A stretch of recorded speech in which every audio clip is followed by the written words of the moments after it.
பெரியவா சரணம். பெரியவா வானொலியின் மாலை நிகழ்ச்சிகள் ஆரம்பமாகின்றன.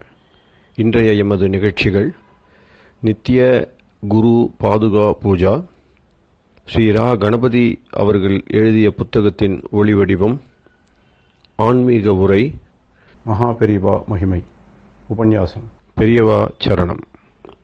பெரியவா சரணம். அடுத்த நிகழ்ச்சி நித்திய குரு பாதுகா பூஜை. शुक्लां भरदरं विष्णुं शशिवर्णं चतुर्भुजं प्रसन्नवदनं ध्यायेत् सर्वविघ्नोपशान्तये।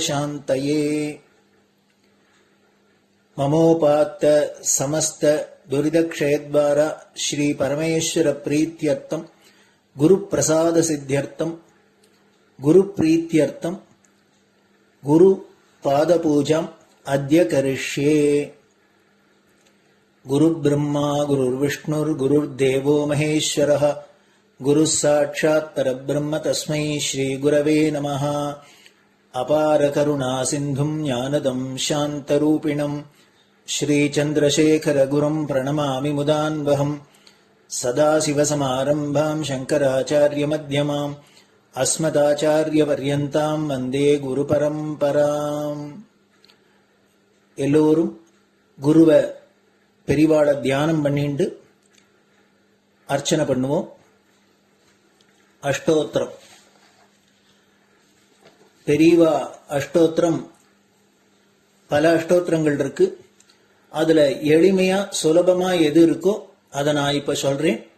எல்லோரும் இதை கேட்டுண்டே திருப்பி சொல்ல முடிஞ்சுவா சொல்லி சொல்லி பெரிவாளுக்கு பாதத்துல ஒவ்வொரு புஷ்பத்தை அர்ச்சனை பண்ணலாம். ओम श्री कांची कामकोटि पीठाधीश्वराय नमः. श्रीमत् चंद्रशेखरेन्द्र सरस्वती गुरुभ्यो नमः. संन्यासाश्रम शिखराय नमः. काषाय दंडधारिणे नमः. सर्वपीठापहारिणे नमः. स्वामिनाथ गुरवे नमः. करुणासागराय नमः. जगदाकर्षण शक्तिमते नमः. सर्वचराचर हृदयस्थाय नमः. ओम भक्त परिपालक श्रेष्ठाय नमः. धर्म परिपालकाय नमः. श्री जयेन्द्र सरस्वत्याचार्याय नमः. श्री विजयेन्द्र सरस्वती पूजिताय नमः. शिवशक्ति स्वरूपाय नमः. भक्ताभीष्ट प्रदायकाय नमः. ब्रह्मण्य पोषकाय नमः. ब्रह्म विष्णु शिवैक्य स्वरूपाय नमः. कांची क्षेत्रवासाय नमः. कैलाश शिखरवासाय नमः. स्वधर्म परिपोषकाय नमः. चातुर्वर्ण संरक्षकाय नमः. लोकरक्षण संकल्पाय नमः. ओम ब्रह्मनिष्ठापराय नमः. सर्वपापहराय नमः. धर्मरक्षक संतुष्टाय नमः. भक्तार्पितधन स्वीकर्त्रे नमः. सर्वोपनिषत् सारज्ञाय नमः. सर्वशास्त्रगम्याय नमः. सर्वलोक पितामहाय नमः. भक्ताभीष्ट प्रदायकाय नमः. ब्रह्मण्य पोषकाय नमः. नानाविध पुष्पार्चितपताय नमः. रुद्राक्ष क्रीडधारिणे नमः. भस्मोद्दोलित विग्रहाय नमः. सर्वज्ञाय नमः. सर्वचराचर व्यापकाय नमः. अनेक शिष्य परिपालकाय नमः. मनश्चाञ्चल्य निवर्तकाय नमः. अभयहस्ताय नमः. भयापहाय नमः. यज्ञपुरुषाय नमः. यज्ञानुष्ठान रुचिप्रदाय नमः. यज्ञसम्पन्नाय नमः. यज्ञसहायकाय नमः. यज्ञफलदाय नमः. यज्ञप्रियाय नमः. उपमानरहिताय नमः. स्फटिक तुलसी रुद्राक्ष हारधारिणे नमः. चातुर्वर्ण समदृष्टये नमः. ऋग्यजुस्साम अथर्वणादि चतुर्वेद संरक्षकाय नमः. दक्षिणामूर्तिस्वरूपाय नमः जाग्रत् स्वप्न सुषुप्ति अवस्थातीताय नमः कोटिसूर्यतुल्यतेजोमय शरीराय नमः साधुसङ्गसंरक्षकाय नमः अश्वगज गोपूजा निर्वर्तकाय नमः गुरुपादुकपूजातुरन्तराय नमः कनकाभिषिक्ताय नमः स्वर्णबिल्वदलपूजिताय नमः सर्वजीवमोक्षदाय नमः मूकवाक्ताननिपुणाय नमः नेत्रदीक्षादानाय नमः द्वादशलिङ्गस्थापकाय नमः गानरसप्रियाय नमः ब्रह्मज्ञानोपदेशकाय नमः सकलकलासिद्धिताय नमः चातुर्वर्ण्यपूजिताय नमः अनेकभाषासम्भाषण कोविताय नमः अष्टसिद्धिप्रदायकाय नमः ओम श्री शारदामठसुस्थिताय नमः नित्यान्नदानसुप्रीताय नमः प्रार्थनामात्रसुलभाय नमः पादयात्राप्रियाय नमः नानाविधमतपण्डिताय नमः श्रुतिस्मृतिपुराणज्ञाय नमः देवयक्षकिन्नरकिंपुरुषपूज्याय नमः श्रवणानन्दकरकीर्तये नमः दर्शनानन्दाय नमः अद्वैतानन्दभरिताय नमः अव्याजकरुणामूर्तये नमः शैव वैष्णवादिमान्याय नमः श्रीशङ्कराचार्याय नमः दण्डकमण्डलोहस्ताय नमः वीणामृदङ्गसकलवाद्यनाथस्वरूपाय नमः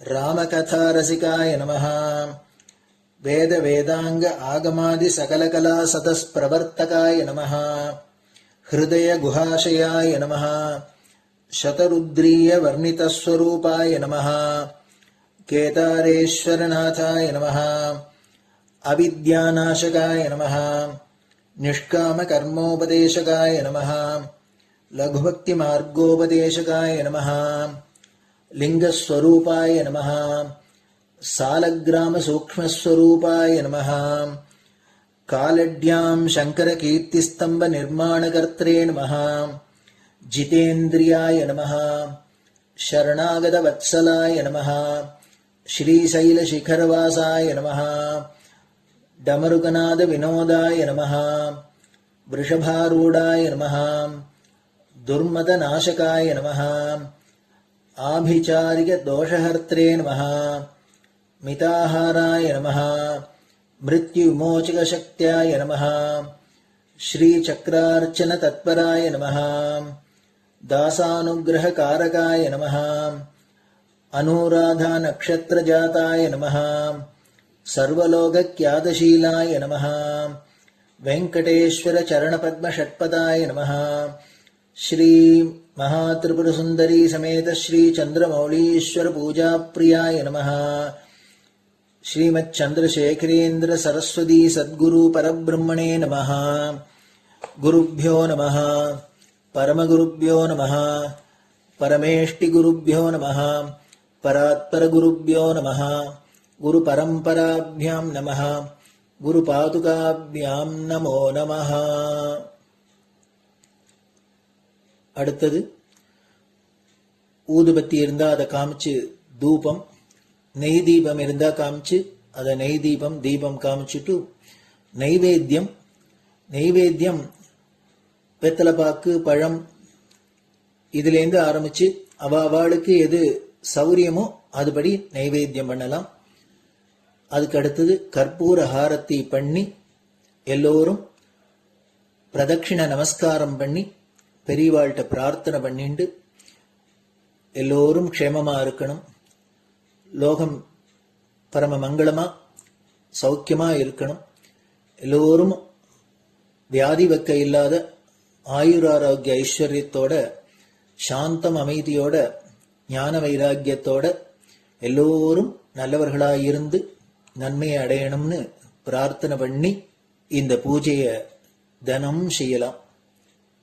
குரு பிரம்மா குருர் விஷ்ணுர் குருர் தேவோ மகேஸ்வரः குரு சாட்சாத் பரபிரம்ம தஸ்மை ஸ்ரீ குரவே நமஹ.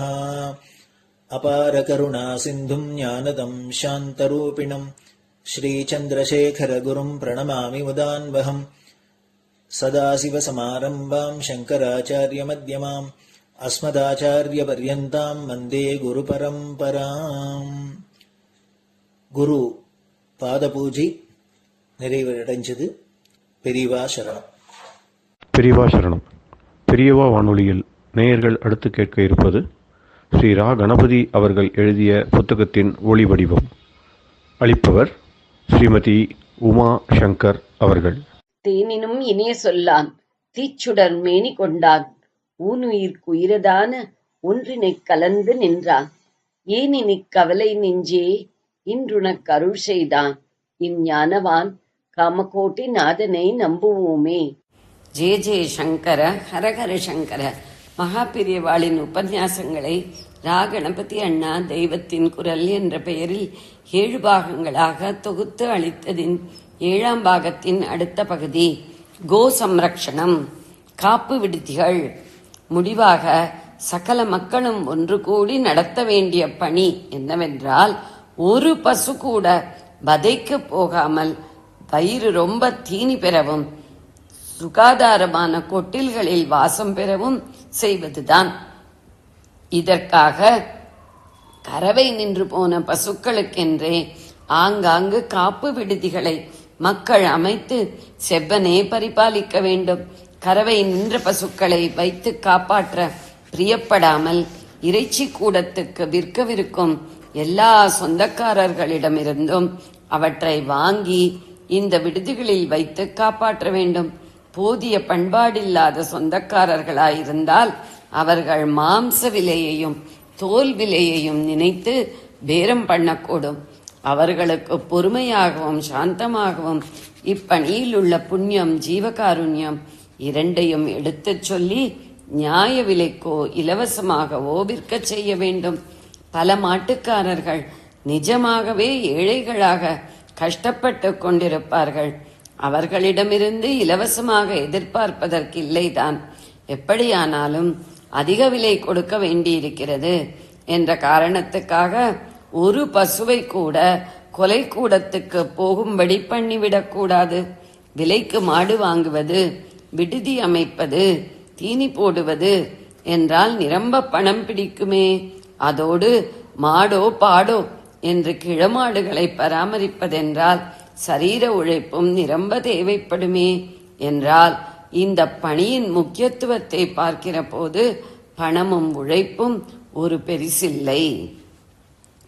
பசு சேவையில் மக்கள் ஒரு குடும்பமாக சேர்வது, இது எத்தனை அவசியம் என்று அவேர்னஸ் கிரியேட் செய்வது என்கிறார்களே, அப்படி வலுவான பிரச்சாரத்தால் ஜனசமூகத்தில் ஒரு விழிப்புணர்ச்சியை ஏற்படுத்திவிட்டால் போதும்.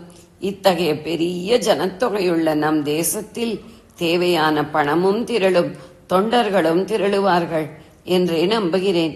அங்கங்கே 4 பேர் விடாமுயற்சியுடன் புறப்பட்டு விட்டால் போதும். பொருள் பலம் ஆள் பலம் இரண்டும் கிடைத்துவிடும். இதில் ஒரு விஷயம் என்னவென்றால், பணம் கொடுக்கிறவர் வேறே சரீரத் தொண்டு செய்கிறவர் வேறே என்று அடியோடு 2ஆக பிரிந்து நிற்கக்கூடாது. பணம் கொடுக்கிறவரும் கொஞ்சமாவது உடம்பால் உழைக்க வேண்டும். உடம்பால் உழைக்கிறவரும் கொஞ்சமாவது பொருளுதவி பண்ண வேண்டும். அப்போதுதான் எல்லோருக்கும் டோட்டல் இன்வால்வ்மெண்ட், பூரணமான ஈடுபாடு இருக்கும். அதோடு சமூகத்திலும் மக்கள் படம் படைத்தவர் உழைப்பாளி என்று 2 ஜாதிகளாக பிரிந்து நிற்காமல் எல்லோரும் ஒரே போல் கோமாதாவின் குழந்தைகளாக ஒரே குடும்பமாக ஐக்கியப்படுவார்கள். என் ஆசை என்னவென்றால், இந்துக்களான நாம் எல்லோரும் இப்படி ஒரு குடும்பமாக கோசேவையில் சேர்வதோடு மற்றவர்களுக்கும் நல்லபடியாக பிரேமையுடன் எடுத்துச் சொல்லி பிரமதஸ்தர்களையும் இதில் ஈடுபடுத்தி நம்முடைய ஒட்டுமொத்த ஜனசமூகம் முழுதுமே ஏக குடும்பமாக ஒற்றுமையோடு இப்பணியில் ஈடுபட வேண்டும் என்பதே.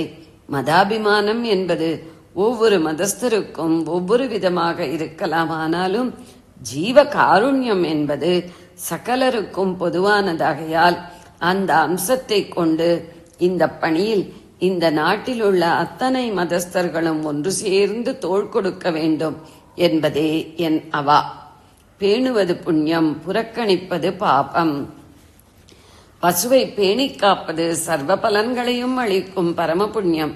இதை சொல்லும் கையோடையே அதை புறக்கணிப்பது சாபங்களை வாங்கித் தரும் மகா பாபம் என்பதற்கும் ஆதாரம் இருப்பதை சொல்லாமல் இருக்க முடியவில்லை. சூரிய வம்சத்திலே வந்த மகாத்மாவான ராஜா திலீபன் வாழ்க்கையில் இரண்டுக்கும் சான்று இருக்கிறது. அவர் தேவலோகம் சென்றிருந்த போது காமதேனுவை பிரதட்சிணம் செய்யாமல் வந்து விடுகிறார். அந்த தப்புக்காக அவருக்கு சந்ததி வாய்க்காது என்று சாபம் ஏற்படுகிறது. சாப நிவிருத்தி என்றும் ஒன்று உண்டே. அது என்ன? அந்த காமதேனுவின் கன்றான நந்தினி சூரிய வம்சத்தின் குலகுரு வசிஷ்டரிடம் இருக்கிறது. வசிஷ்டர் சொன்னதின் பேரில் அதற்கு ஒரு மாட்டுக்காரன் செய்வதை விட பக்தியுடன் திலீபன் மேய்த்து கட்டி குளிப்பாட்டி விட்டு இன்னும் எல்லா கைங்கரியமும் செய்கிறார். பத்னி சுதக்ஷிணையுடன் சேர்ந்து அப்படி பண்ணுகிறார். சாபம் நிவிருத்தியாகிறது. சாபம் நிவிருத்தியாகி ஏதோ ஒரு சாமானிய பிள்ளை பிறந்தது என்றில்லாமல் சூரிய வம்சத்துக்கு ரகுவம்சம் என்றே இன்னொரு பெயர் ஏற்படும்படியான பெருமைகள் நிறைந்த ரகு திலீபனுக்கு புத்திரனாக பிறந்தவன்தான். அப்புறம் பகவானே ரகுராமனாக அவதாரம் செய்யவும் அதுவே அடிப்படை. முற்காலத்தில் நடந்த பசு பராமரிப்பு சொல்லி பிரயோஜனமில்லை என்றாலும் சொல்லாமலும் இருக்க முடியவில்லை. வெள்ளைக்கார அரசாங்கம் வருகிறதற்கு முந்தி ஊருக்கு ஊர், கிராமத்துக்கு கிராமம் பசுக்களுக்கென்றே பிரத்யேகமாக மேய்ச்சல் பூமி சாசனமாக விடப்பட்டிருந்தது. கோட்சேமத்துக்குள்ள முக்கியத்துவம் தெரியாத வெள்ளைக்கார அரசாங்கம் அந்த பூமிகளையும் தற்காஸ்தாக கொடுத்து விட்டது. பசுவின் வயிற்றில் அதிலிருந்து அடி விழ ஆரம்பித்தது. அதே மாதிரி மந்தைக்கரை குளம் என்று பசுக்களுக்காகவே முன்காலத்தில் இருந்த குளங்களும் இப்போது எடுபட்டு விட்டன. மைனர் இரிகேஷன் ஒர்க்ஸ், சிறிய நீர்ப்பாசன திட்டம் என்று அரசாங்கத்தில் போடுவதில் இந்த மந்தைக்கரை குளத்தையும் சேர்த்து கொள்ள வேண்டும். அநேக கிராமங்களாக இருந்தவை உருமாறித்தான் இன்றைய சென்னை மாநகரமாகி இருக்கிறது. இப்போது மந்தைவெளி என்று இருக்கிற பேட்டை ஆதியில் மேய்ச்சல் பூமியாகவே இருந்திருக்கிறது. அமிஞ்சிக்கரையை அமைந்த கரை என்கிறார்களே, அது மந்தைக்கரை குளமாகத்தான் இருந்திருக்க வேண்டும்.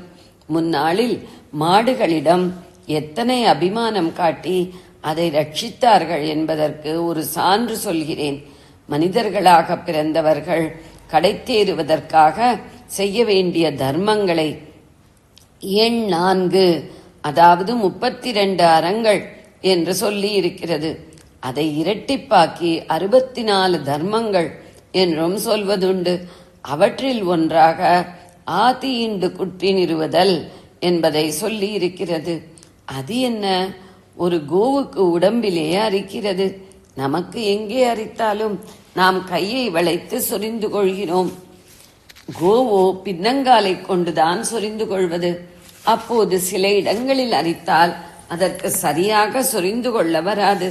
அந்த மாதிரி ஏற்படும் போது அது அரிப்பெடுக்கிற பாகத்தை நேரே வைத்து தேய்த்து சொரிந்து கொள்வதற்கு வாகாக கல்லை நட்டு வைப்பதுதான் ஆதியிண்டு குற்றி நிறுவுதல். ஆங்காங்கே இந்த மாதிரி நட்டு வைத்தார்கள். அந்த வழியில் போகிற மாடுகள் அவற்றில் சொரிந்து கொண்டு தினவு தீர்ந்தன.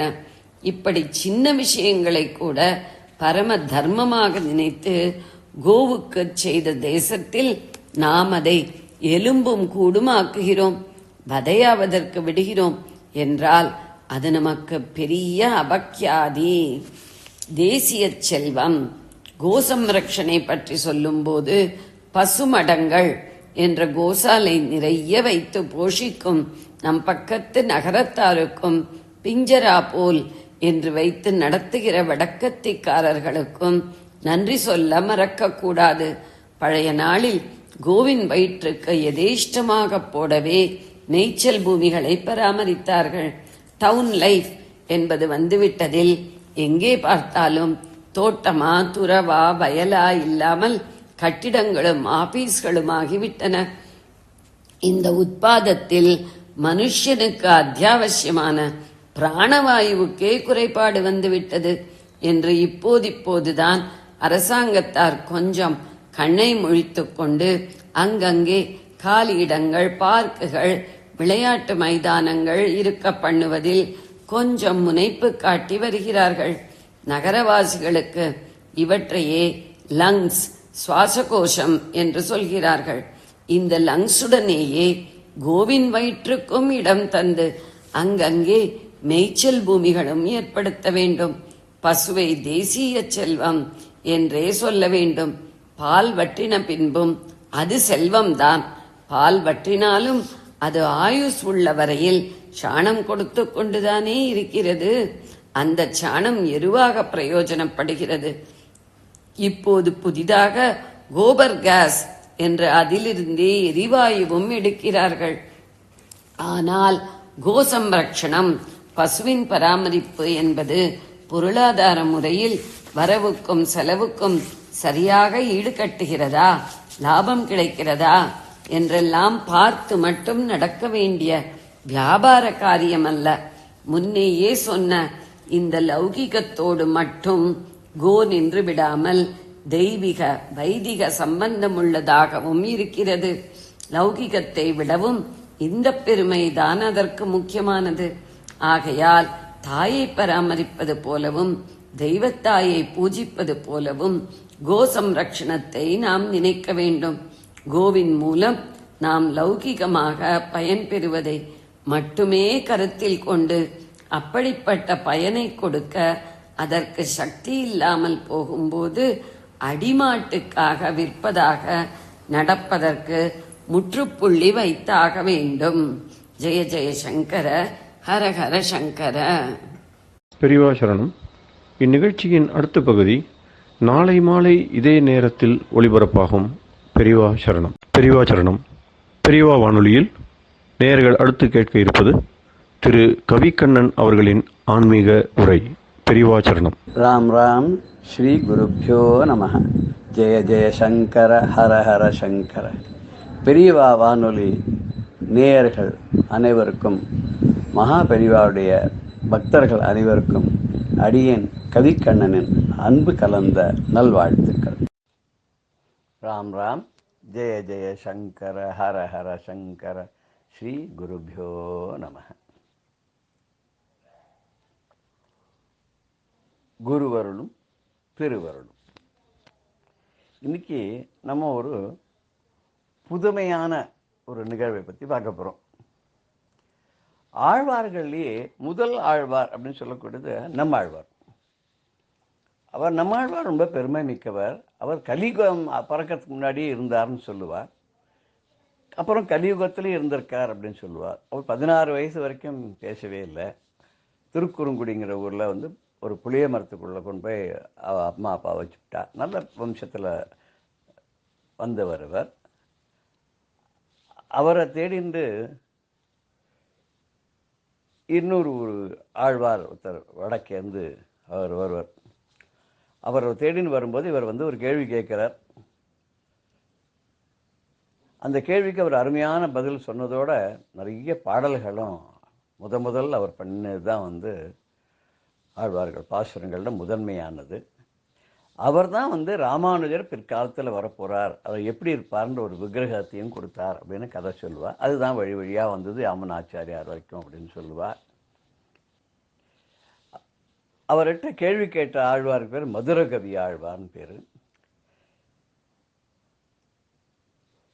சித்தத்தினுள்ளே சிறியது பிறந்தால் எத்தை திறந்து எப்படி இருக்கும்னு கேட்டதா அத்தை தின்று அங்கேயே இருக்கும் அப்படின்னு சொன்னார்னு சொல்லுவாள். அதுக்கு பெரிய வியாக்கியானங்கள்லாம் ரொம்ப அதிகமாக வைணவத்தில் இருக்கிறதுக்கு. இது நம்ம என்ன தெரிஞ்சுக்கிறதுக்கு முக்கியமாக ஆசைப்படுறோம் அப்படின்னு சொன்னாக்கா, அவருடைய ஆழ்வார்கள் வரிசையில் ரொம்ப முக்கியமானவர் திருமழிசை ஆழ்வார். அவர் வந்து முதல்ல நாயன்மார்களில் ஒருத்தராக இருந்ததாக ஒரு கதை இருக்குது. அந்த நாயன்மார்களில் அவருக்கு ஒரு ரொம்ப அருமையான பேர் கூட வந்து சிவவாக்கியர்னு பேர். சிவவாக்கியர் அப்படின்ற கூடிய ஒரு நாயன்மாராக இருந்திருக்கார் அவர். அதுக்கப்புறம் வந்து சிவன் மேல் நிறைய பாடியிருக்கார், எல்லாம் பண்ணிருக்கார். அப்புறம் ஒரு காலகட்டத்தில் அவருக்கு அப்படியே ஒரு வேதாந்தபரமா யோசனை பண்ணும்போது பிரம்மங்கிறது என்ன அப்படின்னு சொல்லி பார்க்கறச்ச இது இல்லை, இது இல்லை, இது இல்லை, நேத்தி நேத்தி நேத்தி நான் இத்தி, இது இல்லை, இது இல்லை அப்படின்னு ஆராய்ச்சி பண்ணி கடைசியில் அவர் என்ன நினைக்கிறார், பரபிரம்மம் யாருன்னா ஸ்ரீமன் நாராயணன் தான், பரதத்துவமே ஸ்ரீமன் நாராயணன் தான்.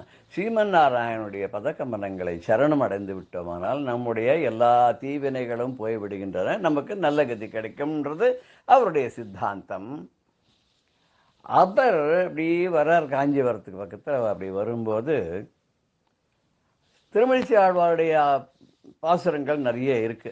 ஆழ்வார் பாசுரங்கள் அவரது ரொம்ப நிறைய இருக்கு. அப்படி வரும்போது அவருக்கு ரொம்ப ஆத்மார்த்தமான ஒரு சிஷ்யன். அந்த சிஷ்யன் வந்து காஞ்சிபுரத்தில் சுவாமிக்கு சிசூஷை பண்ணிட்டு, குருநாதருக்கும் சிசூஷை பண்ணிட்டு, பெருமாளுக்கும் சேவை பண்ணிட்டு இருக்கா. அங்கே ஒரு வயசான கிழவி அந்த கோவிலில் இருக்கா. அந்த சிஷ்யனுக்கு பேர் கணிகண்ணன் பேர். அந்த வயசான கிழவி ரொம்ப தள்ளாமையினால பெருமாளுக்கு சேவை பண்ணுறதுக்கு ரொம்ப கஷ்டப்பட்டு இருந்தபோது இவர்கிட்ட கேட்குறா, எனக்கு மாத்திரம் இளமையான உடம்பாக இருந்தால் பெருமாளுக்கு எவ்வளோ நன்னா நான் சேவை பண்ண முடியும். உடனே கணிகண்ணன் தன்னுடைய ஆச்சாரியனை அப்படியே மனசில் நினைச்சுன்னு வேண்டிட்டு பெருமாள்கிட்ட ரிக்வெஸ்ட் பண்ணிக்கிறேன், இவளுக்கு இளமையை கொடுத்துடேன்னு. உடனே பெருமாள் மனமகிழ்ந்து போய் தனக்கு எதுவும் கேட்காத சிஷ்யன் வந்து ஆச்சாரியனை வணங்கி என்கிட்ட வந்து இந்த எனக்கு தொண்டு செய்யக்கூடிய இந்த கிழவிக்கு இளமையை கொடுன்னு கேட்குறானே, ஆரோக்கியத்தை கொடுன்னு கேட்குறான்னு உடனே அந்த கிழவியை ஒரு யுவதியாக மாற்றிடுற, அழகான யுவதியாக மாற்றி தனக்கு சேவை பண்ணுறதுக்கு வச்சுக்கிறார். ஒரு நாள் அந்த கோவிலுக்கு வந்த அந்த ஊர் ராஜா இதை பார்த்து இதை கேள்விப்பட்டு ரொம்ப ஆச்சரியப்பட்டு போய்ட்றான். பண்ணி நேராக கணிகண்ணன்ட்ட வரான். கணிகண்ணன்ட்ட வந்து என்ன கேட்குறான்னா, எப்படி நீ இந்த கிழவிக்கு இளமையை கொடுத்தியோ அது மாதிரி நீ வந்து எனக்கு இளமையை கொடு அப்படின்ற. அவன் சொன்னான், உங்களுக்கு இளமையை என்னால் தர முடியாது. ஏன் தர முடியாது அப்படின்னு கேட்டேன்னாக்கா, நான் இந்த கிழவிக்கு ஏன் இளமையை பெருமாட்ட வேண்டியேன்னா, அவள் வந்து இன்னும் பல காலம் இறைவனுக்கு தொண்டு செய்ய வேண்டும் என்பதற்காக கேட்டா. அதற்காக நான் என்னுடைய ஆச்சாரியரான திருமழிசை ஆழ்வாருடைய ஒரு கருணையினாலையும் அருளாலையும் அவருடைய குருவர்களோடு இந்த இறைவனுடைய திருவருளையும் வேண்ட அவர் என் மீது கருணை கூர்ந்து அந்த கிழவியாக இருந்தவளை யுவத்தியாக மாற்றி அவருடைய தொண்டு செய்வதிலே சிறப்பாக இருக்க வேண்டும் என்பதற்காக அருள் மழை பொழிந்திருக்கிறாரே தவிர, உனக்கு நீ யுவனாக மாறி என்ன நீ உன் மனதில் ஆசை என்றால் இவளை திருமணம் செய்து கொண்டு இவளை உன்னுடைய பட்டத்தை மகிழ்ச்சியாக கொண்டு நீ நாட்டை ஆண்டு கொண்டிருக்க வேண்டும், சௌக்கியமாக இருக்க வேண்டும். இது வந்து உனக்கு நீ காமியமாக கேட்குற, உனக்கு இந்த வந்து இளமை எதுக்கு வேணும்னு கேட்குறேன்னா இன்னும் நிறைய அனுபவிக்கணும், அந்த இளமையினால் பல சுகங்களை எல்லாம் நீ அனுபவிக்க வேண்டும் அப்படிங்கிறதுக்காக தான் நீ கேட்குறியே தவிர, உன்னுடைய ஒரு ரிக்வெஸ்ட்டில் வந்து எந்த விதமான ஒரு பக்தியுமோ சுவாமிக்கு சேவை செய்யணும் அதெல்லாம் இல்லை, அதனால என்னால் பண்ண முடியாதுன்னு. சரி, உன் ஆச்சாரியனை போய் கேளு, அவர் கொடுக்குறாரு. அவர் சொன்ன, நானே பண்ண மாட்டேன்னு எங்கள் ஆச்சாரியர் பண்ணுவாரா? எங்கள் ஆச்சாரியரை இதெல்லாம் பண்ண மாட்டார். அவர் பக்திக்கும் இறை தொண்டுக்கும் தான் அவர் வந்து முக்கியத்துவம் கொடுப்பாரே தவிர, உன்ன மாதிரியான ஆசை வயப்பட்டு பேராசையினால உலக சுகங்களை அனுபவிக்கணுங்கிறதுக்காக மாத்திரம் இப்படி ஒரு வரத்தை நீ கேட்குறேன்னு இது எங்கள் ஆச்சாரியன் கண்டிப்பாக செய்ய மாட்டார்னு சொன்ன உடனே ராஜா என்ன பண்ணுறான்னு ஒரு ஆர்டர் போட்டு 2 பேரும் நாடு கடத்தி விட்றான். அந்த கணிகண்ணனா நாடு கடத்தி விட்றான். நீ இனிமேல் இங்கே இருக்கப்படாது, எப்போ எனக்கு நீயும் பண்ண மாட்டேன் உங்கள் ஆச்சாரியனையும் பண்ண விட மாட்டேன்னு நீ இந்த நாட்டிலே இருக்கக்கூடாது, ராத்திரிக்குள்ளே கிளம்பி போயிடணும். உடனே கணிகண்ணன் என்ன பண்ணுறான்னா ஆச்சாரியர்கிட்ட போய் சொல்கிறான், இந்த மாதிரி ராஜா ஆர்டரை போட்டார், என்னை இங்கே இருக்கப்படாதுன்னு சொல்லிட்டார், தேச பிரஷ்டம் பண்ணிட்டார், நான் போகிறேன். உடனே கிளம்பி போனோடனே ஆச்சாரியன் பார்த்தார், நம்ம சிஷ்யன் என்ன அருமையான சிஷ்யன், கணிகண்ணன் மாதிரி ஒரு சிஷ்யன் கிடைக்க முடியுமா? அவனை ராஜா வெளியில் போன்னு விரட்டிட்டான்னு இப்பேற்பட்ட ஒரு அதர்மிஷ்டனான ஒரு ராஜாவுடைய நாட்டில் நம்ம ஏன் இருக்கணும் அப்படின்னு தானும் அவரும் கிளம்பிட்டார். கிளம்பி போகும்போது தான் அவருக்கு ஞாபகம் வந்தது, அடாடாடாடா நம்ம பெருமாளை விட்டுட்டு போகிறோமே, சிஷ்யம் போகிறான் நானும் போகிறேன், பெருமாளை விட்டுட்டு போகிறோமே அப்படின்னு சொல்லிட்டு பெருமாள்கிட்ட நேராக போய் சொல்கிறார். பாட்டா பாடிட்டார். அவர் என்ன பாடினார் தெரியுமோ, கணிகண்ணன் போகின்றான் காமரு பூங்கச்சி மணிவண்ணா நீ கிடக்க வேண்டாம், துணி உடைய சென்னா புலவன் யானும் போகின்றேன், நீயும் முன் பைநாகப்பாயை சுருட்டிக்கொள் அப்படின்னு ஒரு பாட்டு போயிட்டு கணிகண்ணன் போகின்றான். என்னோட சிஷ்யனான கணிகண்ணன் இருக்கானே, ராஜாவுடைய கட்டளைக்காக அதை அனுசரித்து அந்த நாட்டை விட்டு போகிறான். காமரு பூங்கச்சி மணிவண்ணா, இந்த அழகான இந்த கெட்டதெல்லாம் கொடுக்கக்கூடிய வரதனாக இருக்கக்கூடிய நீ இந்த காஞ்சிபுரத்தில் படுத்து கொண்டிருக்காயே மணிவண்ணா, நீ கிடக்க வேண்டாம். இங்கே நீ பாம்பு படுக்கலை படிச்சுருக்கையே இந்த பணிசேனனாக, நீ இனிமேல் இங்கே இருக்க வேண்டாம். சிஷ்யம் போகிறான், அவனோட பின்னாடி நானும் போகிறேன். துணிவுடைய சென்னா புலவனும் போகின்றேன். இந்த ஒரு உன்னை பாடக்கூடிய ஒரு சிறந்த நாவை எனக்கு கொடுத்துருக்காயே, அப்பேற்பட்ட இந்த புலவன் இருக்கானே, நானும் தான் போகிறேன். ஏன் மணிவண்ணா, நீ கிடக்க வேண்டாம், நீ மாத்திரம் எனக்கு இங்கே இருக்க, நீ என் முன் பைன் நாகப்பாயை சுருட்டிக்கொள்ளலாம். நீ என்ன பண்ணுற, உன்னோட பைன் நாகப்பாயின்னு விஷம் உள்ள பாம்புக்கு வாயில் விஷம் இருக்குல்லையே, விஷ பை வச்சுக்கோ, அந்த பை நாகப்பாய், அந்த தன்னுடைய வாயிலே ஒரு பைக்குள்ளே விஷத்தை வச்சிருக்கேன். அப்படிப்பட்ட அந்த பாம்பு படுக்கையை நீ சுருட்டி எடுத்துன்னு நீ எங்கள் பின்னாடி வான்னு. உடனே அடுத்த நிமிஷம் பெருமாள் சும்மா இருப்பேன், தன்னுடைய ஆதிசேஷனுடைய படுக்கையை சுருட்டி என்றார், அக்கல்ல வச்சிருந்தார். இவ பின்னாடி கிளம்பிட்டார். 3 பேரும் கிளம்பிட்டா. அவள் எங்கே போய் சேர்ந்தா தெரியுமா? ஓரிருக்கை அப்படின்ற ஒரு ஊர். அங்கே கம்பான ஒரு நதி, அந்த கம்பா நதி கரையில் ஓரிருக்கைன்னு ஒரு ஊர். அங்கே போனார் பெருமாள். அங்கே போனோடனே ராத்திரி ஆகிடுத்து. 3 பேரும் அங்கேயே தங்கிட்டா. கணிகண்ணன் அங்கே தான் இருக்கார், திருமழிசாழ்வார் அங்கே தான் இருக்கார், பெருமாளும் அங்கே பாய விஜயன் படுத்துட்டார். பாய என்னது அவருக்கு, இந்த ஆதிசேஷன் போட்டுன்னு படுத்துட்டார். இப்படி சிஷ்யனும் போயிட்டார், ஆச்சாரியனும் கிளம்பிட்டார், பெருமாளும் போயிட்டார்னா நாடு சோபை இழந்து போயிடுத்து. நாட்டில் எங்கே பார்த்தாலும் ஒரே ஓவர் நைட்டே ஒரு வறட்சி வந்துடுத்து. நதி வத்தி போயிடுத்து, மரம் செடி கொடிகள்லாம் வாடி போயிடுத்து. எங்கே பார்த்தாலும் சுபிக்ஷமே இல்லாத அபசகுனங்கள்லாம் நிறையா வர ஆரம்பிச்சுடுத்து. ராஜா பயந்து போயிட்டான். பயந்து போய் மந்திரியை கூப்பிட்டு என்ன ஆச்சுன்னு கேட்டான். மந்திரி சொன்னார், நீங்கள் இந்த மாதிரி கணிகண்ணன்கிற ஒரு தொண்டரை விரட்டிவிட்டேள், அதனால அவருடைய குருவான நம்ம திருமேசி ஆழ்வாரும் கிளம்பி போயிட்டார். குருவும் போயிட்டார், சிஷ்யனும் போயிட்டாருன்னா அவள் பேச்சை கேட்டுன்னு பெருமாளும் இங்கேருந்து போயிட்டார். பெருமாள் போனோன்னா பெருமாளுடைய ஹிருதயத்தில் என்றென்றும் அகலகில்லேன் அப்படின்னு சொல்லிட்டு எப்போ நிரந்தரமாக ஹிருதய கமலத்தை வாசம் பண்ணக்கூடிய மகாலட்சுமியும் அவருடைய கிளம்பி போயிட்டா. இப்படி சோபை இழந்து போகிறதுக்கு காரணம் உங்களுடைய செயல் தான். அதனால இப்போ வறட்சி ஆகிடுத்து, நாடு இந்த மாதிரிதான் போயிடுத்துன்னு. உடனே ராஜாவுக்கு புரிஞ்சது தான் பண்ண தப்பு என்னன்னு. நேராக போய் அந்த ஓரிருக்கை அப்படிங்கிற அந்த இடத்துக்கு போனான். அது காஞ்சிபுரத்துலேருந்து 10-15 கிலோமீட்டர் இருக்கலாம்னு நினைக்கிறேன். அங்கே போயிட்டு ஆச்சாரியனுடைய காலில் விழுந்து நீங்கள் வரணும் அப்படின்னு சொன்னால், நான் சிஷ்யனுக்காக நான் வந்துவிட்டேன், சிஷ்யன் வந்தால் நான் வரேன். சிஷ்யங்காலில் நான் பண்ண தப்புப்பா, என்னை மன்னிச்சுடும், நீ தயவு பண்ணி வந்துவிடுன்னு. நான் ஆச்சாரியன் வந்தால் வரேன். 2 பேரும் அவர் வந்தால் வரேங்கிற, இவர் வந்தால் வரேன்னு 2 பேரையும் சேர்த்து காலில் விழுந்து இங்கே 2 பேரும் என்னை மன்னித்து நாட்டை சுபிட்சமாக்கணும் அப்படின்னு ரொம்ப கருணையோட திருமேசி ஆழ்வார், கணிகண்ணா வா போகலான்னா. போனால் இங்கே இருக்கையில் பெருமாள் மந்திரம் பாயவர்ஜன் படுத்துன்னு இருந்தார். உடனே அவரை பார்த்து சொல்கிறார், கணிகண்ணன் போக்கு ஒழிந்தான், கணிகண்ணன் போல காமரு பூங்கச்சி மணிவண்ணா நீ கிடக்க வேண்டாம், முதல் நீ கிடக்க வேண்டும். இப்போ இங்கே அங்கே கிடக்க வேணும், இங்கே இருக்க வேண்டாம். என்னோட துணிவுடைய சென்னா புலவனும் போக்கொழிந்தேன். நான் புலவன் இருக்கானே, நானும் திரும்பி போகிறேன், நான் ஊருக்கே போகிறேன். அதனால் நீயும் உன் பையனாகப்பாயை விரித்து கொள்னார். அங்கே காஞ்சிபுரத்துக்கு பழையபடி நீ உன்னுடைய பாயை விரிச்சுக்கோ அப்படின்னு சொன்னாராம். பெருமாளும் சொன்னபடி கேட்டாராம். ஆனால் அந்த பெருமாளுக்கு யதோக்தகாரி யதா உக்தகாரி எப்படி சொன்னாரோ, தன்னுடைய ஆழ்வார் தன்னுடைய பக்தர் எப்படி சொன்னாரோ அப்படி செஞ்சாராம். தமிழில் ரொம்ப அழகான அந்த வைணவத்தில் கொடுத்துருக்கிற பேர் இருந்தால் சொன்ன வண்ணம் செய்த பெருமாள் அப்படின்னு ரொம்ப அழகான பேர். அந்த ஓரிருக்கைக்கு ஒரு பெரிய ஒரு வைபவம் என்ன தெரியுமோ, இப்போ திருமேசி ஆழ்வார் போயிட்டார், கணிகண்ணனும் போயிட்டார், சுவாமியும் திருப்பி வந்தோட பழையபடி காஞ்சிபுரம் சுபிட்சம் ஆயிடுத்துன்றது ஒரு பக்கம். அங்கே தான் பிரதோஷ மாமா அப்படின்னு சொல்லக்கூடியவர் பெரியவாளுக்கு அழகான ஒரு மணிமண்டபத்தை கட்டி அதில் பெரியவாளுடைய விக்கிரகத்தை பிரதிஷ்டை பண்ணி இன்றைக்கி கோலாகலமாக அங்கே பெரியவாளுக்கு அந்த மணிமண்டபம் அமக்களமாக பூஜை புனஸ்காரங்களோட யாக யஜ்யங்களோட ரொம்ப அழகாக நடந்துட்டுருக்கு. அங்கே தான் நம்ம இப்போ இருக்கிற நம்ம பெரியவா பாலப்பெரிவான்னு சொல்லக்கூடிய நம்ம பெரியவா விஜேந்திர சரஸ்வதி சுவாமிகள் அவர்கள் இந்த தடவை சாத்துர்மாசியம் கூட அங்கே தான் பண்ணார்.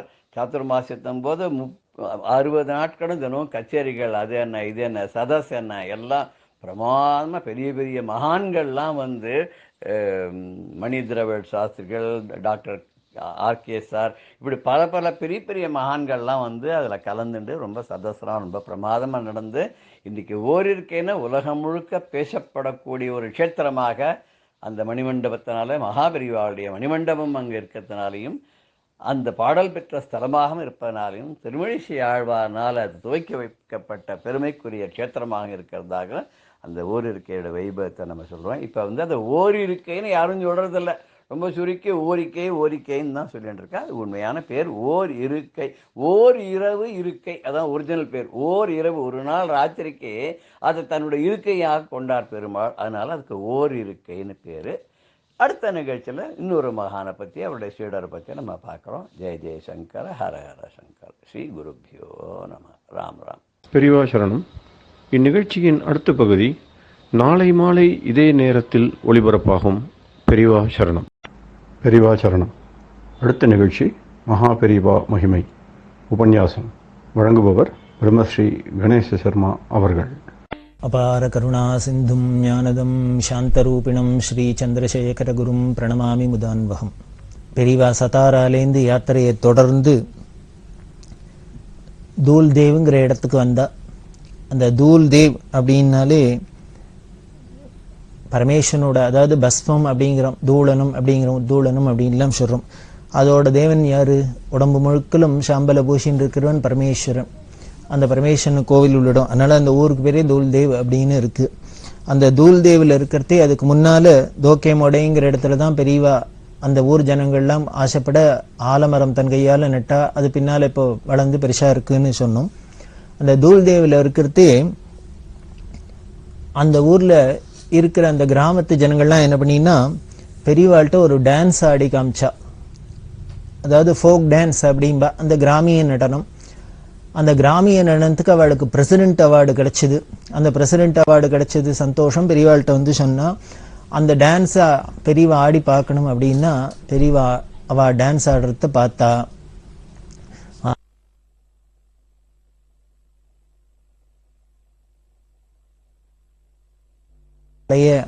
ஆடி காமிக்கணும் அப்படின்னா பெரியவா தன்னோட ஆசிரம தர்மம், சன்னியாசாசிரம தர்மத்துக்கு ஒட்டி எதையும் அப்படியெல்லாம் என்கரேஜ் பண்ணாத இருந்தா. ஆனா எல்லாத்திനും பெரியவாளுக்கு ரொம்ப ஆசை உண்டு, ரொம்ப பிரியம் உண்டு. ஆயக்கலைகள் 64 அவளே தானே, ஈஸ்வரன் தானே.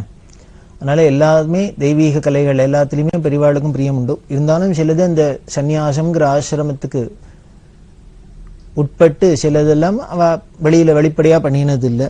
ஆனா இந்த கிராமிய நடனத்தை பெரியவாவை ஆடணும்னு சொல்ல ஆடி காமிச்சா. எல்லாரும் ஆடினவாள்ல புருஷா தான் ஆடினா. ரொம்ப பிரமாதமா இருந்தது. பின்னால நாங்க ரத யாத்திரை போனோம் அப்படின்னு சொன்னோம். இந்த ரத யாத்திரை போறதையும் என்ன பண்ணினா, அதே ஜனங்கள் பெரியவாளோட ரதத்தை விக்கிரகத்தை ரதத்துல வச்சுன்னு யாத்திரை போனோம் அப்படின்னு சொன்னோம். பெரியவா எங்கெங்கெல்லாம் யாத்திரை பண்ணாலும் அந்த இடத்துக்குலாம் ரத யாத்திரை போயிட்டு வந்து அப்படின்னு சொல்லியிருக்கேன். அப்பப்போ சொல்லிட்டு வரேன். அதுல இந்த தூல் தேவிக்கும் போயிருந்தோம். போயிட்டு திருப்பி அதே மாதிரியே ஆடி காமிச்சா. கிட்டத்தட்ட 20 வருஷத்துக்கு மேல ஆச்சு. அதே குரூப் எல்லாம் சேர்ந்துன்னு எல்லாரும் திருப்பி ஆடி காமிச்சா. ரொம்ப அபூர்வமா இருந்தது. என்ன ஒரு 50 பேர் 100 பேர் இருந்துட்டு, அதுல ஆச்சரியம் என்னன்னா எல்லாரும் வயல்ல வேலை செய்யறவா, எல்லாம் விவசாயிகள் தான். அவளுக்கு ஒரு நாளைக்கு வயல்ல போய் வேலை செய்யலைன்னா இன்னைக்கு சம்பளம் கிடையாது.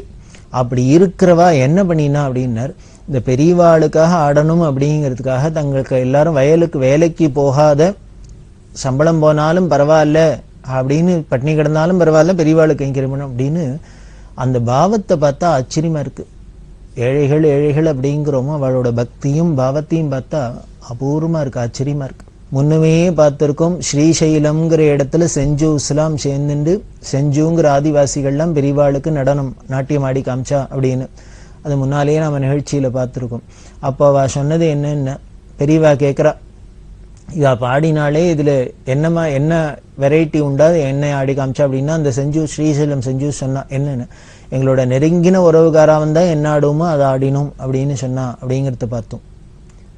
ஒரு ஆதிவாசிகள் ஒரு ஏதோ படிப்பறிவு இல்லை நாகரிகம் இல்லை அப்படின்னு சொல்றோம். அவளுக்கு பெரியவாளை பார்த்தோன்னே எப்படி தோணித்துன்னு, தங்களோட நெருங்கின உறவுகாரால தோணித்து அப்படின்னு அந்த நிகழ்ச்சி காமிச்சுது. அதே போல இந்த தூல் தேவிலையும் அந்த ஜனங்களுக்கெல்லாம் பிரசிடென்ட் அவார்டு வாங்கியிருக்கு, இருந்தா கூட அவளுக்கு அது பெருமையா தோணல. அதெல்லாம் விட பாக்கியம் என்ன அப்படின்னு பெரியவாளுக்கு முன்னால இதை ஆடி காமிக்கணும் அப்படின்னு. அதனால்தான் பெரியவா அதுக்கும் ஒத்துண்டா. அப்படி அந்த தூள்தேவெல்லாம் முடிச்சுட்டு பெரியவா விட்டல்வாடி அப்படிங்கிற வந்தா, தந்தூல்வாடி, பல்வாடி இதெல்லாம் வழியால பண்டரிபுரம்ங்கிற இடத்துக்கு வந்தா. பெரிய மகாக்ஷேத்திரம், பீமா நதின்னு சொல்லக்கூடியது. இந்த இடத்துல சந்திரபாகா அப்படின்னு அதுக்கு பேரு. பீமான அதோட பேரு. இந்த பண்டரிபுரத்துல சந்திரகலை மாதிரி இப்படி வளைஞ்சு பெரிய சந்திர மாதிரி இருக்கிறதுனாலே அதுக்கு சந்திரபாகா அப்படின்னு பேரு. அங்க பாண்டுரங்கன், ரகுமாயி அப்படிங்கிறது உலக பிரசித்தம். புண்டலீகன்கிற பக்தனுக்காக சுவாமி என்ன பண்றார், இன்னமும் நின்றுட்டு இருக்க. இந்த புண்டலீகன் அப்படிங்கிற பக்தர் அப்பா அம்மாட்ட அப்படி ஒரு சிசுருஷை பண்ணியிருந்தார். இந்த மாத்திரு பித்ரு சிசுருஷையை பண்ணிட்டு இருக்கிறது என்ன, வேதமேன்னு அணையா சொல்லியிருக்கு. மாத்திரு தேவோ பவ, பித்ரு தேவோ பவ, ஆச்சாரிய தேவோ பவ, அதிதி தேவோ பவன்லாம். அதனால அந்த வேதத்தோட ஆணப்படி, வேத வாக்கியத்துக்குபடி இந்த புண்டலீகன் அப்பா அம்மாவுக்கு சேவை பண்ணிட்டு இருக்க. சுவாமி நேர பார்க்கறதுக்கு வந்து, நாமெல்லாம் தான் சுவாமியை பார்க்க போவோம். ஆனா சுவாமி என்ன பண்ணார், இந்த புண்டலீகனை பார்க்க வந்தார்னு இதுலேருந்து என்ன தெரியுதுன்னு, நாம் அந்த வேதம் சொன்னபடி, சாஸ்திரம் சொன்னபடி நம்மளோட கடமையை செஞ்சுட்டு நாம இருந்தாலே நம்மளை தேடிந்து பகவான் வரார் அப்படிங்கிறது தெரியறது. அந்த மாத்திரு பித்ரு சுசுரூஷை பண்ணிட்டு இருக்கிறதுனால இந்த புண்டலீகனை பார்க்க வந்தார். அப்போ இந்த புண்டலீகன் என்ன பண்ண, அப்பா அம்மா தூங்கின்னு இருக்கா, அவளுக்கு சௌரியம் பண்ணிட்டு தானே அப்புறம் வர முடியும், அது வரைக்கும் வெயிட் பண்ணுங்கன்னு சொல்லி நிற்கிறதுக்கு என்ன பண்ண, பக்கத்துல இருந்த ஒரு செங்கலை தூக்கி போட்டு இது மேலே நில்லுன்னு சொல்லி நிற்க வச்ச. இன்னமும் அந்த செங்கல் மேலேயே சுவாமி நின்றுட்டு இருக்க, இடுப்புல கையை வச்சுட்டு புண்டலீகனுக்காக. அப்பேற்பட்ட ஒரு பெரிய க்ஷேத்திரம், அதான் பண்டரிபுரம்னு பேரு. பாண்டுரங்கன், இந்த பாண்டுரங்கன் இன்னும் ஏகமூர்த்தி விட்டாபாயி அப்படின்னு சொல்ற, ஒரே மூர்த்தி தான் அப்படின்னு. அவர் தான் சிவனும் அவர் தான், அவரே தான் விஷ்ணுவும் அவர் தான், ராமரும் அவர் தான், கிருஷ்ணரும் அவர் தான், எல்லாரும் பரபிரம்மஸ்வரூபமா இருக்கு. அதனால தான் ஆதிசங்கர பகவத்பாதால் என்ன பண்ணு, பரபிரம்மலிங்கம் பஜே பாண்டுரங்கம் அப்படின்னர். அது பரபிரம்மமாவே இருக்கிறதுனாலே பஜே பாண்டுரங்கம் அப்படின்னு சொல்றார். அது எல்லாருக்கும் பொதுவான மூர்த்தியா அங்க இருக்கார். அவர் பார்த்தோன்னா சரீரெல்லாம் பார்த்தா கிருஷ்ணரா இருப்பார், இடுப்புல கையை வச்சுட்டு. தலையில பார்த்தா சிரசு லிங்காகாரமா இருக்கும், மஸ்தக லிங்கா ஸ்வரூப லிங்கா அப்படின்னு பாடுறா. சிரசு லிங்காகாரமா இருக்கும், கீழே அதுக்கு கீழே விஷ்ணுவா மூர்த்திகரிச்சு இருப்பார். அப்படி இருக்கிற ஒரு பெரிய அபூர்வமான மூர்த்தி மகாக்ஷேத்திரம். அந்த பண்டரிபுரத்துக்கு பெரியவா வந்தா 1981 வருஷம் ஜூன் மாசம் 13ஆம் தேதி. அந்த பண்டரிபுரத்துல ஆஷாட கார்த்திகை ஏகாதசியெல்லாம் ரொம்ப விசேஷம். பெரியவா இந்த ஏகாதசி தரிசனம் பண்ணிண்டா. ஏகாதசி தரிசனம் பண்ணிட்டு என்ன பண்ணா, பெரியவா எங்க தங்கியிருந்தா அப்படின்னா, புதுப்பிரிவா ஜெயேந்திர சரஸ்வதி சுவாமிகள் அங்க திரியம்பகேஸ்வரர் அப்படின்னு ஒரு சிவன் கோவில் இருக்கு. பண்டரிபுரம்னா பாண்டுரங்கன் கோவில், பாண்டுரங்கன் கோவில் ரொம்ப பிரசித்தமா இருக்கு. இருந்தாலும் அந்த க்ஷேத்திரமூர்த்தியா திரியம்பகேஸ்வரர் அப்படின்னு சிவன் கோவில் இருக்கு, எல்லாம் பக்கத்திலேயே தான் இருக்கு. அந்த திரியம்பகேஸ்வர கோவில்ல ஜெயேந்திர சரஸ்வதி பிரிவா என்ன பண்ணினா, 4 சிஷ்யாலோட ஆதிசங்கர பகவத்பாதால பிரதிஷ்டை பண்ணிண்டா. ஏன்னா ஆதிசங்கர பகவத்பாதால் பண்டரிபுரம் பேருக்கா, பாண்டுரங்க அஷ்டம் எல்லாம் பாடியிருக்கா. அதனால அவளுக்கு அங்க ஒரு சந்நிதி இருக்கணும், பகவத்பாதாளுக்கும் இந்த பண்டரிபுரத்துக்கும் எப்படி சம்பந்தம் இருக்குங்கிறது தெரியணும் அப்படிங்கிறதுனால அங்க 4 சிஷ்யாலோட அந்த திரியம்பகேஸ்வர கோயில பிரதிஷ்டை பண்ணியிருக்கா. இன்னைக்கும் இருக்கு, ரொம்ப அபூர்வமா இருக்கும், அழகா இருக்கும். அந்த இடத்துல போய் இந்த திரியம்பகேஸ்வர கோயில பெரியவா தங்கி இருந்தா. பக்கத்திலேயே ஒரு வேத பாடசாலை நடந்துன்னு வருது. காஞ்சி காமகோடி பீடத்தோட ஆதரவில் பம்பாயில இருக்கிற சில ட்ரஸ்ட் இருக்கு, அவளோட புண்ணியாத்மாக்கள்லாம் இருக்கு. அவளோட மேற்பார்வையில அங்க ரிக்வேதம், சுக்ல யஜுர்வேதம் அதெல்லாம் சொல்லித்தர பாடசாலை பண்டரிபுரத்துல இன்னமும் இயங்கிட்டு வருது. அந்த திரியம்பகேஸ்வர கோவில்ல பெரியவா தங்கி இருந்தா. அப்படி தங்கி இருக்கிறதே அங்க தங்கிட்டு தான் அந்த ஏகாதசிக்கு போறது, சந்திரபாகால ஸ்நானம். சந்திரபாகால அப்போ அப்படி மழையான மழை கொட்டி வெள்ளம் அப்படியே கரபுரண்டு ஓடுறது. அதை விட ஆச்சரியம் என்னன்னா, பெரியவா சாதுர்மாசிய விரதம் வருது அந்த 81ஆம் வருஷம். இந்த சாதுர்மாசியத்தை எங்க பண்ணலாம் அப்படின்னா, பெரியவா பார்த்தா இந்த பண்டரிபுரத்திலேயே பண்ணா அது ஒரு பெரிய டூரிஸ்ட் ஸ்பாட்டா இருக்கு, லட்சக்கணக்கான ஜனங்கள் வரா. எல்லாரும் இங்க தரிசனத்துக்கு வந்தாலும் நமக்கும் கஷ்டமா இருக்கும், வரவாளெல்லாம் மெயின்டைன் பண்றது, அவளுக்கு ஆகாரம் போட்டு அவளுக்கு உபச்சாரம் பண்றது, அவளுக்கு இடம் கொடுக்குறது எல்லாம் அசௌரியமா இருக்கும். அதனால வேற எங்கேயானு பக்கத்துல கிராமம் இருந்தா போய் அங்க தங்கிவிடலாம் அங்க பண்ணிட்டு இருக்கலாம் அப்படின்னு பார்த்துட்டு தான் ஏகாம்பரம் வெள்ளம் விட்டு பார்த்துன்னு வச்சுன்னா, இவாளும் பல இடங்கள்லாம் போய் பார்க்க, ஆனா சாண்டூர் ராஜா என்ன சொன்னார், இங்கேயே இருக்கணும் அப்படின்னு சொல்லி இங்க தங்கணும், என்ன வசதி பண்ணித்தரமோ பண்ணித்தரேன் அப்படின்னா, பெரியவா என்னன்னா சந்திரபாகாக்கு அக்கறையில ஒரு உத்ராதி மடம், அந்த உத்ராதி மடம் ஆத்ம மடம், அது உத்ராதி மடம், அதுல பாலாச்சார் அப்படின்னு ஒரு பெரிய வித்வான், அவளோட சொந்தமான ஒரு இடம் இருந்தது. அங்க வேத பாடசாலை நடந்தது 50 வருஷத்துக்கு முன்னால. அது அக்கறையில சோழ வயல் காடா இருக்கும். அந்த வயல் காட்டுக்கு நடுப்புற ஒரு பெரிய கருங்கல்ல பிரமாதமான கட்டடம். ஆனா அது இப்போ இடிஞ்சு இடிஞ்சு பேழி ஒரு ரிப்பேர்ல இருந்தது. அது பாடசாலையா இருந்ததுனால அங்க இருக்கலாம்னு பெரியவாளுக்கு ஒரு ஆசை, வேத கோஷம் இருந்த இடம் அப்படின்னு. ஆனா அது ரொம்ப வசதி போறல, பாம்பு கும்பெல்லாம் ஒரே இதுவா இருந்தது, கரண்ட் இல்லை, இப்படி எல்லாம் இருக்கிறது கூட இருக்கிறவாளுக்கெல்லாம் சௌரியமா இருக்கும் அப்படின்னு நினைச்சிட்டு இருக்கிறதே தான் சாண்டூர் ராஜா எல்லா ஏற்பாடு பண்ணி, ரங்கன் கவுடு அப்படிங்கிறவர் சாண்டூர் ராஜா வெள்ளம் அதுக்கு வசதி எல்லாம் பண்ணி கொடுக்க, பெரியவா அங்கேயே சாதுர்மாசியம் பண்றது அப்படின்னு தீர்மானமாச்சு. இந்த சாதுர்மாசியத்துல பெரியவா தானே வியாச பூஜை பண்ணி எல்லோருக்கும் அக்ஷதையெல்லாம் கொடுத்து எல்லாம் பண்ணினா. ஆனால் தரிசனத்தை மட்டும் என்ன பண்ணினான்னா ரெஸ்ட்ரிக்ட் பண்ணிட்டா. கார்த்தால 9 மணிலேருந்து 10 மணி, சாயந்தரம் 5லேருந்து 6, இந்த 2 மணி நேரம் தான் தரிசனம். யாரு வந்தாலும் ஊரு இக்கரையில இந்த பக்கம் இருக்கு, அக்கறையில சந்திரபாகா தாண்டி அந்த பக்கம் போய் தான் பெரியவாளை தரிசனம் பண்ணணும். பெரியவாளோ அப்படி கார்த்தால 1 மணி நேரம், சாயந்தரம் 1 மணி நேரம் தான் தரிசனத்தை வச்சுன்னுட்டா. எப்படி போறது அப்படின்னா, அங்க பெரியவா இருந்த இடத்துல காவி கொடி ஏத்தி கொடி பறக்கும். இங்கேருந்து பார்த்தா கொடி பறந்ததுன்னா பெரிய தரிசனத்துக்கு போகலாம் அப்படின்னு. அந்த போட்ல தான் போயாகணும். நிறைய போட்டுக்காரெல்லாம் இருப்பா, போட்டு வாழெல்லாம் இருப்பா, அழிச்சுன்னு போவா அக்கறைக்கு. பெரியவா என்ன அந்த போட்டுக்காரெல்லாம் கூப்பிட்டு சொன்னா, யாரானும் வந்தா இந்த டயத்தை தவிர, தரிசன டயத்தை தவிர வேற எப்போ வந்தாலும் இந்த பக்கம் அழிச்சுன்னு வராதுன்னு. அதனால என்னன்னா, பெரியவா சொல்லிட்டதுனால அந்த போட்டுக்காரெல்லாம் நீங்க இந்த 9 to 10, 5 to 6 தவிர மீதி எந்த சமயத்துல போய் போட்டு அந்த பக்கரைக்கு போகணும்னாலும் வரவே மாட்டா. அதுல சங்கர்னு ஒரு போட்டு வாழா, அவரோட பக்தியை பார்த்தேன்னா எப்படி ராமருக்கு ஒரு குஹனோ அது மாதிரி பெரியவாளுக்கு ஒரு சங்கர் அப்படின்னு சொல்லலாம். அவர் இன்னமும் இருந்தர், இப்போ இருப்பர் அப்படின்னு தோன்றது. உருகுவர் அப்படி பெரியவாள்கிட்ட ஒருவர், அவர் சொல்ற சாட்சாத் பாண்டுரங்கன் அப்படின்னு பெரியவாள். என்ன எங்களெல்லாம் கூப்பிட்டு பேசியிருந்தா எப்படி இருந்ததுன்னு, பாண்டுரங்கன் எங்களோட நேர பேசினாப்புல இருந்தது அப்படின்னு சொல்றவர். அப்படி போட்டுக்காராளா இருக்கட்டும், யாராகட்டும், எல்லாருக்கும் பெரியவா அவளோட அந்த பிரம்மஸ்வரூபம் தெரிஞ்சது. அப்பேற்பட்ட மண்டலிபுரத்துல 162 நாள் பெரியவா இருந்தா.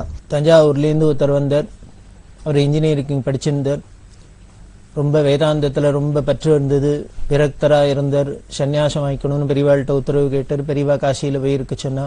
அப்புறம் அங்கேருந்து திரும்பி வந்தார். எல்லாம் பார்த்தோம்.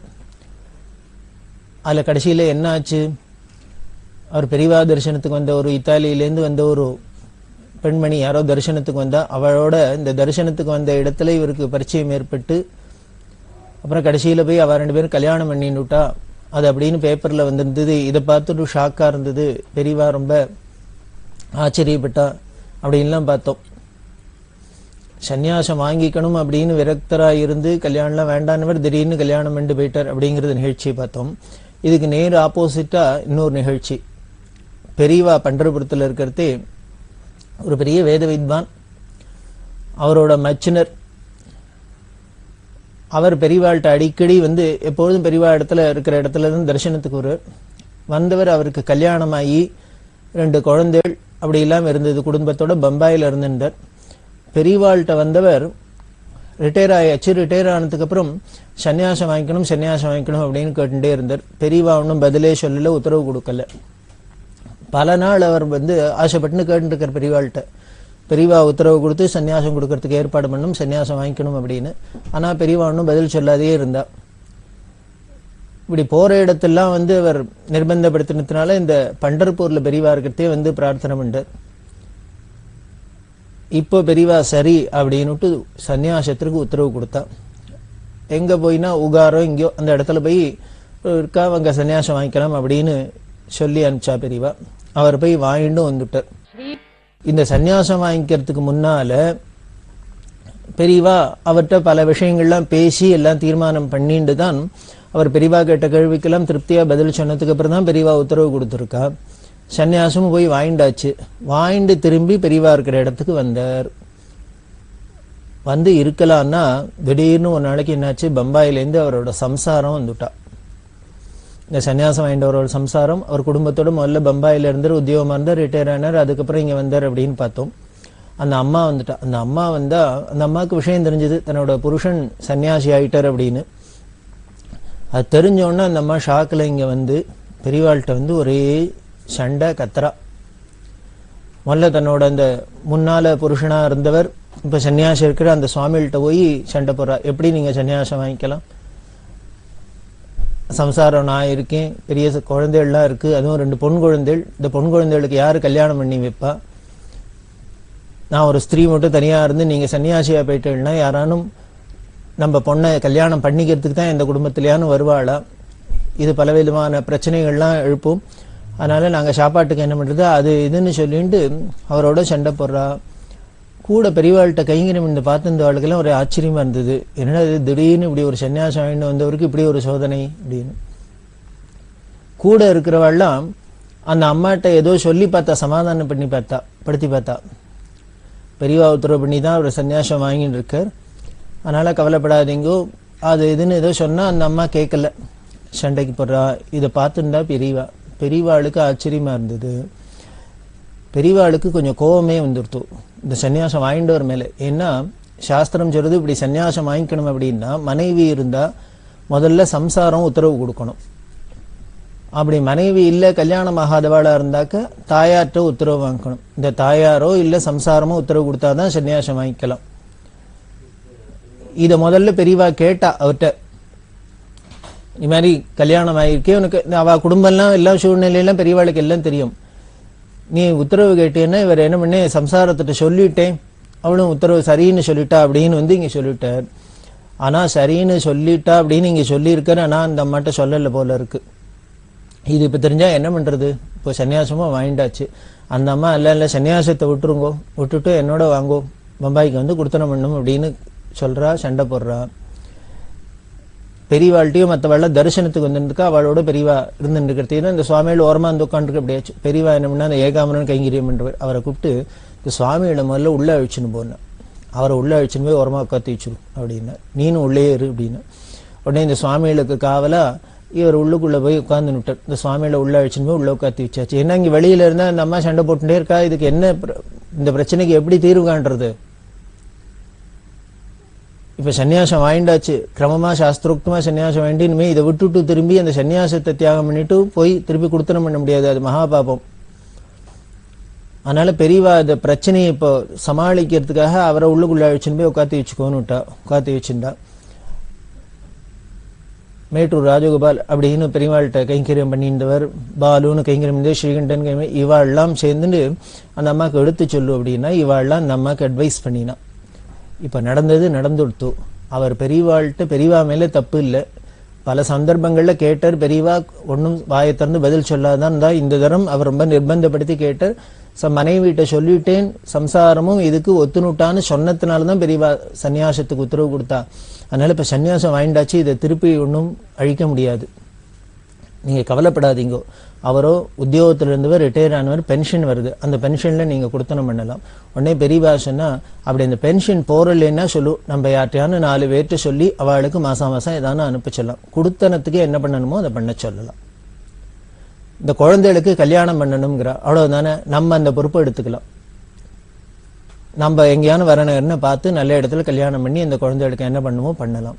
அதனால இனிமே அவரை போய் தொந்தரவு பண்ணப்படாது. அவர் சன்னியாசம் வாங்கிட்டாச்சு, வேற வழி இல்லை, இப்போ ஒன்றும் பண்ண முடியாது. அதனால அடுத்தது என்ன பண்ணலாம் அப்படின்னா, இந்த அம்மா தனியாக தான் குடுத்தனம் பண்ணியாலும் இனிமே இந்த குழந்தையோட வச்சுக்கிட்டும், அதுக்கு காசு படத்துக்கு என்னென்ன ஐஸ்வர்யத்துக்கு என்னென்ன வேணுமோ என்ன சௌகரியம் வேணுமோ நம்ம பண்ணி தரலாம், அந்த பொறுப்பை நம்ம எடுத்துக்கலாம். அப்படி எல்லாம் பெரியவா சொல்லி அந்த அம்மா ஒரு வழியா சமாதானப்படுத்தி வச்சு எல்லாருமா சேர்ந்துட்டு ஊருக்கு அனுப்பிச்சு வச்சா பம்பாய்க்கு.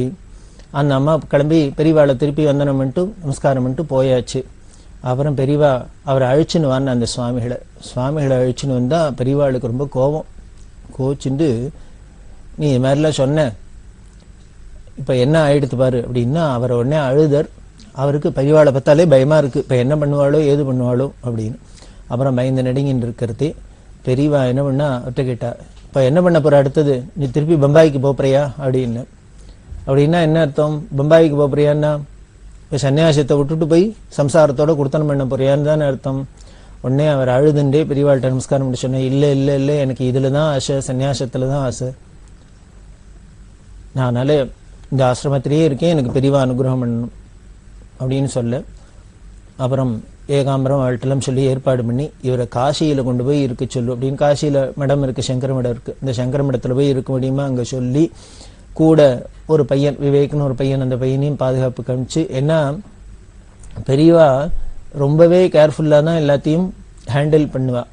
எதுக்கு அந்த சுவாமியில தனியாக அனுப்பப்படாது அப்படின்னா, பொண்ணு சுவாமியில தனியாகவும் போக முடியாது, அவள் காசு பணத்தை தொட்டு டிக்கெட் வாங்கிட்டு எல்லாம் பண்ணவும் முடியாது வேணும். ரெண்டாவது இவர் ரொம்ப மனசு கலங்கி இருக்கார். அந்த அம்மாவை அவளை சண்டை போட்டிருக்கா, திருப்பி இங்கே பம்பாயை பார்க்க போயிட்டா என்ன பண்ணுறது அப்படிங்கிறதுனால கூட ஒரு பாதுகாவலுக்கு ஒத்தனையும் நினச்சி நேர காசியில் கொண்டு போய் வச்சா. அதுக்கப்புறம் அவர் பல நாள் காசியிலேயே இருந்து அவர் அங்கே காலமும் ஆயிட்டார், சித்தி ஆயிட்டார். அந்த சன்னியாசி கதை அப்படி போச்சு. அப்புறம் பெரியவா அந்த அம்மாவுக்கு சமாதானம் ஜெனத்தோடு இல்லை, நிஜமாவே இந்த குடும்ப பொறுப்பு முழுக்களும் பெரியவா வகிச்சு அந்த 2 குழந்தைகளுக்கும் வரும் பார்த்து கல்யாணம் பண்ணி வச்சு இப்படி பல விஷயங்கள் பெரியவா பண்ணியிருக்கா. இல்லை வேடிக்கை பாருங்க, நாமெல்லாம் ஏதோ பக்தா அப்படின்னுட்டு பெரியவாள்கிட்ட போய் ஏதோ அதை பண்ணுறோம் இதை பண்ணுறோம் அப்படின்ட்டு அவள்கிட்ட பக்தி பண்ணுறோம்னு நினச்சிட்டு இது வேணும் அது வேணும்லாம் கேட்டுட்டு ஏதோ அடைஞ்சிடுறோம். அவளும் அனுகிரகம் பண்ணிடுறா. அனுகிரகம் பண்ணினா கூட பெரியவாளுக்கே எவ்வளவு திருப்பி இவ்வளவு சிரமங்கள்லாம் வருது. ஒருத்தரானா சன்னியாசம் வாங்கிக்கிறேன்னு வந்துட்டு பெரியவா உத்தரவு பண்ணி அதனால தான் பெரியவா ஏதோ டிலே பண்ணியிருக்கா போல இருக்கு. சத்தம் போடாத சொல்லாத கொள்ளாத போய் கல்யாணம் பண்ணி விட்டாருன்னு நியூஸ் பேப்பர் வருது. இங்கே என்னடானா ஒருத்தர் சன்னியாசத்துக்கு வாங்கிக்கிறதுக்கு நான் எல்லாம் உத்தரவெல்லாம் வாங்கிட்டு வந்துட்டேன் வீட்டில் அப்படின்னு சொல்லிட்டு வந்து சன்னியாசம் வாங்கிட்டு நின்னாக்க அந்த அம்மா வந்து கத்துறா. இது இப்படி பல விதங்களையும் சமாளிக்க வேண்டியிருக்கு. பல பிரச்சனைகள் பெரியவாளுக்கு. முன்னமே சொன்னோம், பெரியவாள்கிட்ட ஸ்ரீகண்டன் கைங்கரியம் பண்றவா அவர் அழுத்துண்டார் அப்படின்னு. இப்போ திருப்பி திருப்பி என்ன பெரியவாளுக்கு ஒன்று போனா ஒன்று வருது, ஒன்று போனா ஒன்று வருது. பெரியவாளுக்கு ஏதானும் வந்துட்டே தான் இருக்கு பிரச்சனை. அவளை நிம்மதியாக உத்தரவு இருக்க விடுறதில்லை. அவள் பாட்டுக்கு ஏகாந்தமாக தியானம் பண்ணிட்டு ஏதோனும் ஆத்ம விசாரம் பண்ணிட்டு இருக்கக்கூடாதோ நிஷ்டையில், அதுக்கு விடாத யாரானு வரவாளால நம்மளால இவ்வளவு சிரமங்கள் தான் நடக்கிறது அப்படின்னு அவர் அழுத்துண்டார் அப்படின்னு சொன்னோம்.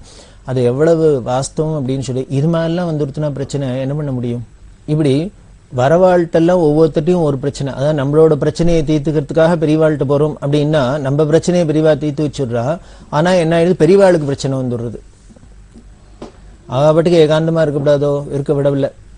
இதுதான் ஈஸ்வர லீலைங்கிறது.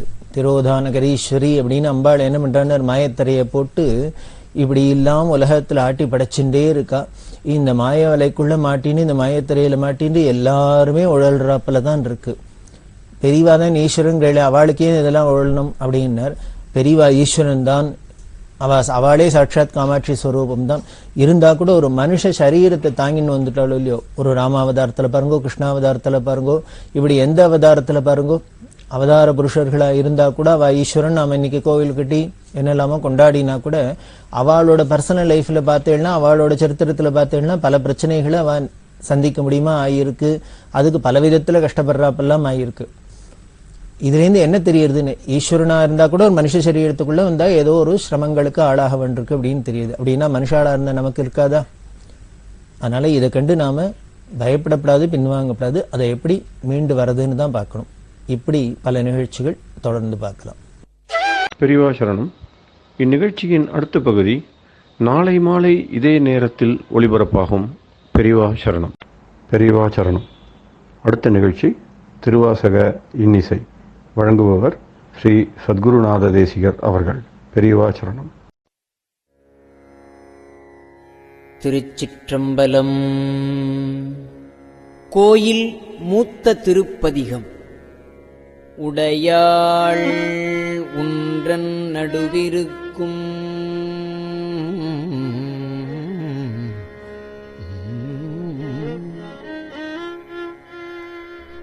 உடையாள் நடுவுள் நீயிருத்தி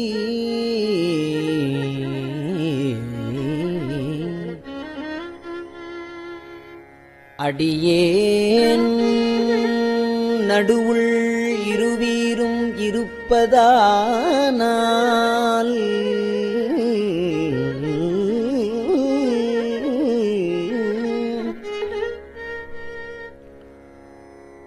அடியேன் உன் அடியார் நடுவுளிருக்கும் அருளைப் புரியாய்.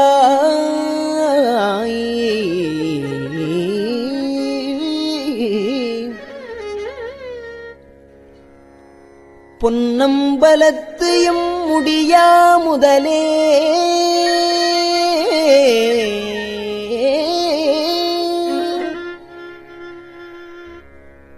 உடையாள் உன்றன் நடுவிருக்கும்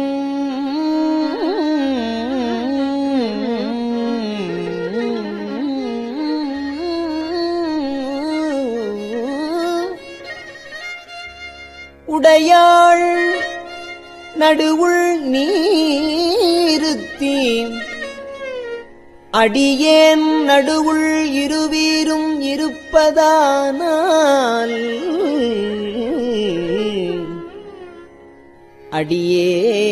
அடியேன் உன் அடியார் நடுவுள் இருக்கும் அருளைப் புரியாய்.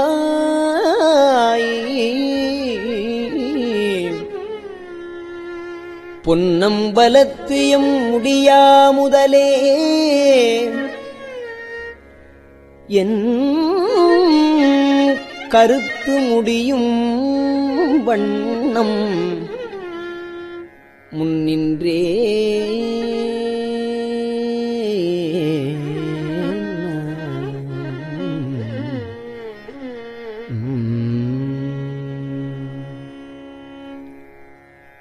முன்னின்று ஆண்டாய்.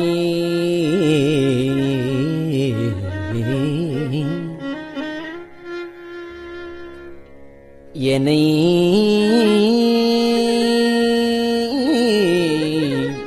முன்னின்று ஆண்டாய். என்னை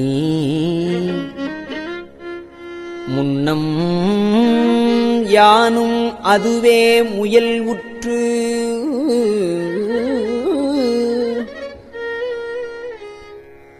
பின் நின்று ஏவல் செய்கின்றேன் பிற்பட்டு ஒழிந்தேன் பெம்மானே.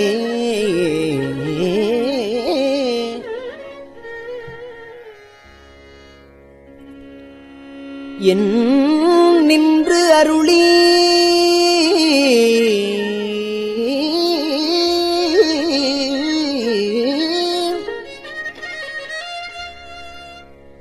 என் நின்று அருளி வர நின்று போந்திடு என்னாவிடில் போந்திடு என்னாவிடில் அடியார் உள்ளின்று இவன் ஆர் என்னாரோ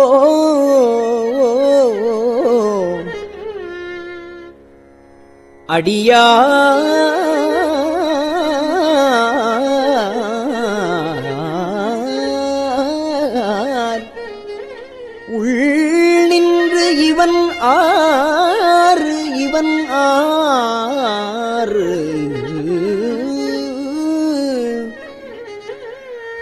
என்னாரோ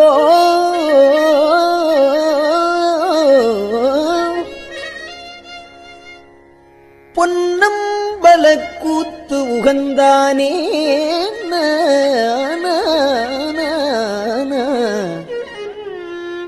அண்ணா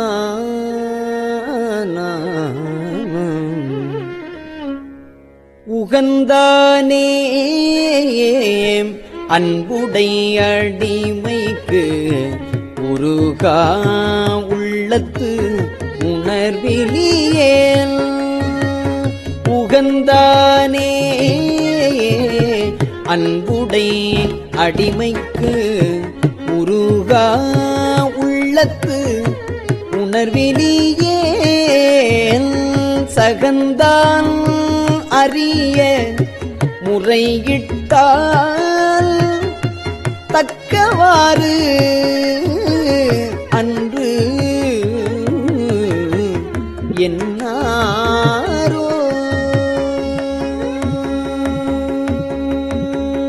மகந்தான்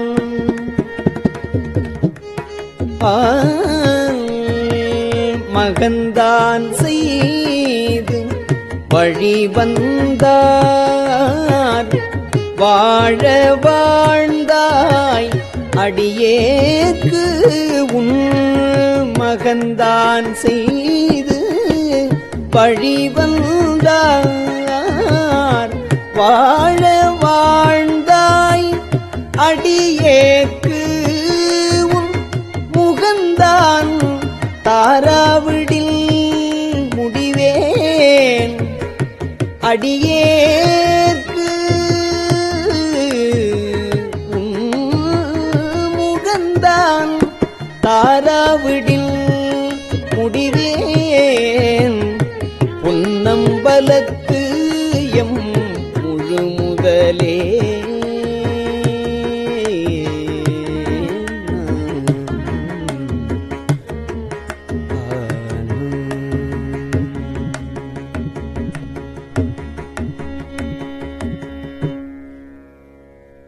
முழு முதலே ஐம்புலனுக்கும் மூவர்க்கும் எந்தனக்கும் வழிமுதலே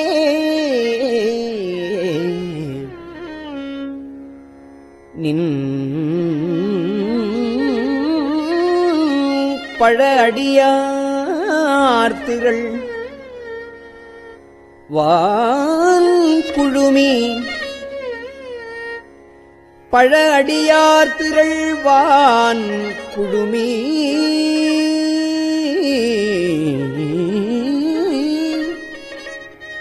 கெழுமுதலே அருள் தந்திருக்க இறங்கும் கொல்லோ என்று அழும் அதுவே அன்றி மற்று என் செய்கேன் பொன்னம்பலத்து அரைசே என் செய்கேன் பொன்னம்பலத்து அரைசே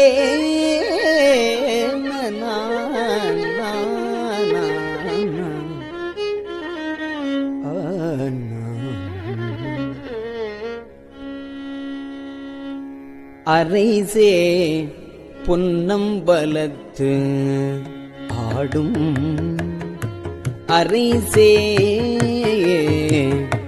பொன்னம்பலத்து ஆடும் அமுதே என்று உன் அருள் நோக்கி அரைசே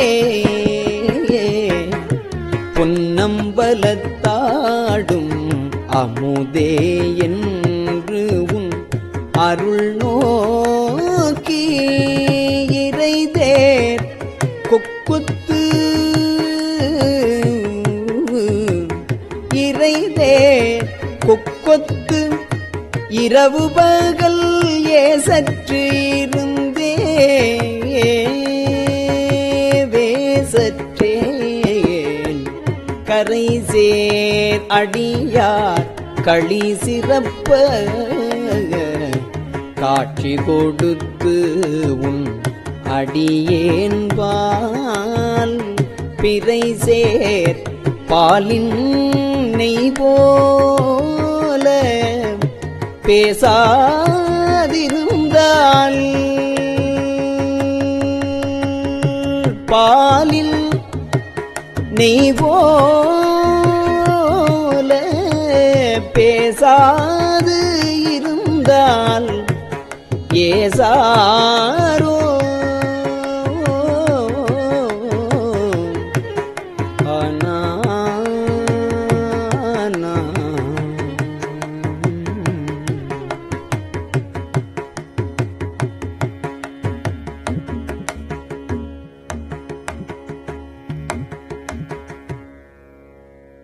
ஏசா நிற்பர்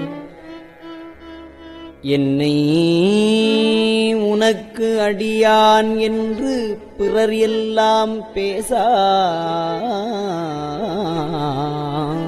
நிற்பர்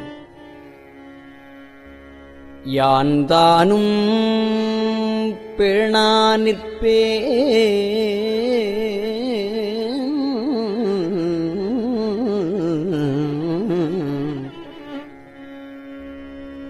யான் தானும் பேணா நிற்பேன் நின் அருளே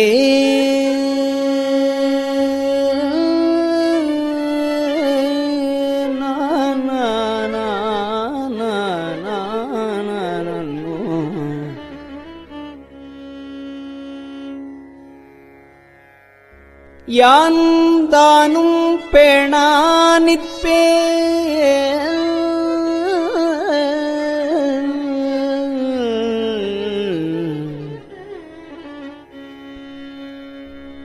ஏசா நிற்பர்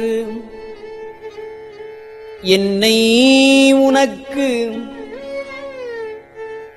அடியான் என்று பிறர் எல்லாம் பேசா நிற்பரு யான் தானும் பேணா நிற்பேன்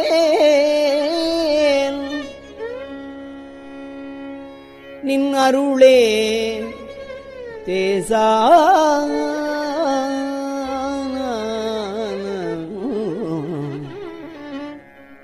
நேசரு சூழ்ந்திருக்கும் திருவோலக்கம் சேவிக்க ஈசா பொன்னம்பலத்து ஆடும் ஈசா பொன் அம்பலத்து ஆடும் எந்தாய் இனித்தான் இறங்காயே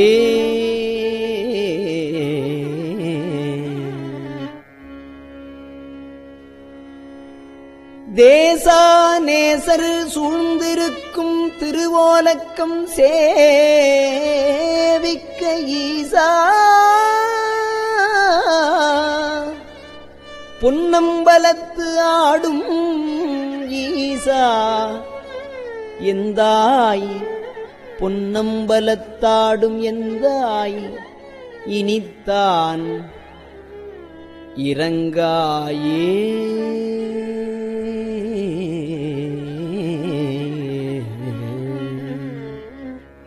இறங்கும் நமக்கு அம்பலக்கூத்தன் என்று என்று ஏமாந்து இருப்பேனை அருங்கற்பனை கற்பித்து ஆண்டாய் ஆழ்வாரிலி மாடு ஆவேனோ ஆழ்வார் இலி மாடு ஆவேனோ நெருங்கும் அடியார்களும் நெருங்கும் அடியார்களும் நீயும் நெருங்கும் அடியார்களும் நீயும் நின்று நிலாவி விளையாடும்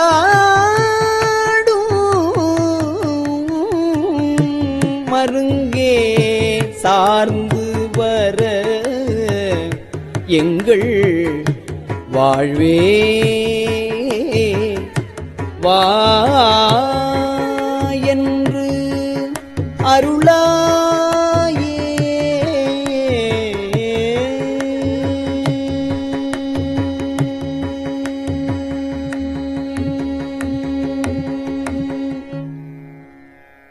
அருளாது ஒழிந்தால்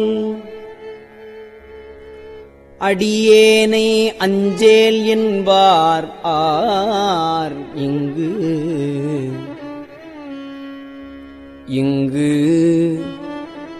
அடியேனை அஞ்சேல் என்பார் ஆர் இங்கு பொருளா என்னை புகுந்து ஆண்ட பொன்னே பொன்னம்பல கூத்தா அருளாது ஒழிந்தான் அடியேனை அஞ்சேன் என்பார் இங்கு பொருளா என்னை புகுந்து ஆண்ட பொன்னே பொன்னம்பலக் கூத்தா மருளாறு மனத்தோடு உனை பிரிந்து வருந்துவேனை வா என்று உன் தெருளார் கூட்டம் காட்டாயேல் தெருளார் கூட்டம் காட்டாயேல்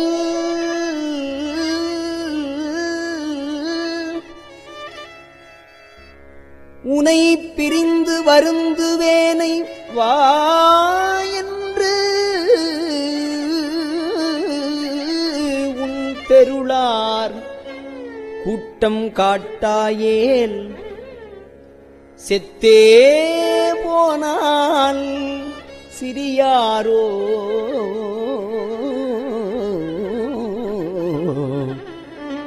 சிறியாரோ செத்தே போனால் சிறியாரோ சிரிப்பார் களிப்பார் தேனிப்பார் சிரிப்பார் களிப்பார் தேனிப்பார் திரண்டு திரண்டு உன் திருவார்த்தை பிரிப்பார் கேட்பார் மெச்சுவார் வெவ்வேறிருந்து உன் திருநாமம் சிரிப்பார் களிப்பார் தேனிப்பார் திரண்டு திரண்டு உன் திருவார்த்தை விரிப்பார் கேட்பார் மெச்சுவார் வெவ்வேறிருந்து உன் திருநாமம் தரிப்பார் உன் திருநாமம் தரிப்பார் பொன்னம்பலத்து ஆடும் தலைவா உன் திருநாமம் தரிப்பார் பொன்னம்பலத்தாடும் தலைவா என்பார் அவர் முன்னே நரிப்பாய் நாயேன் இருப்பேனோ நம்பி இனித்தான் நல்காயே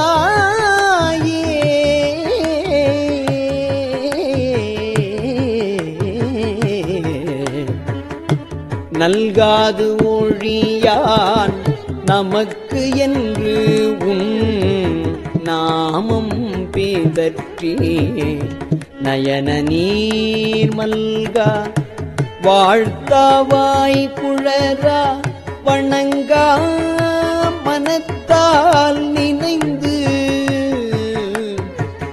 உருகி பல்கால் உன்னை பாவித்து பரவி பொன்னம்பலம் என்றே உல்கா நிற்கும் உயிர்க்கு இறங்கி அருளாய் என்னை உடையானே அருளாய் என்னை உடையானே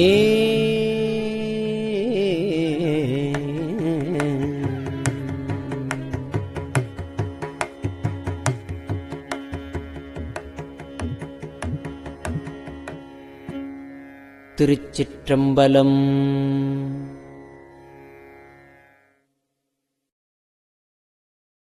பெரியவா சரணம். இந்நிகழ்ச்சியின் அடுத்த பகுதி நாளை மாலை இதே நேரத்தில் ஒளிபரப்பாகும். பெரியவா சரணம். பெரியவா சரணம்.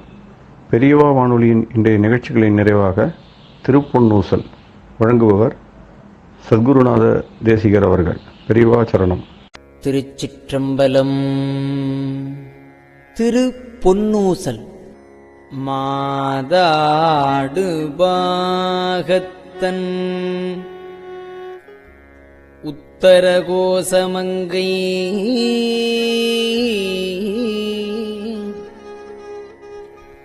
தாதாடு குன்றை சடையான் அடியாருள்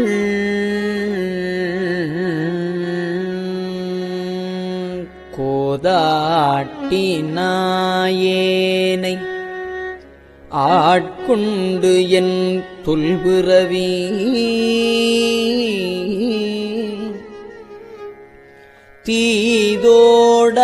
தீதோடவண்ணம்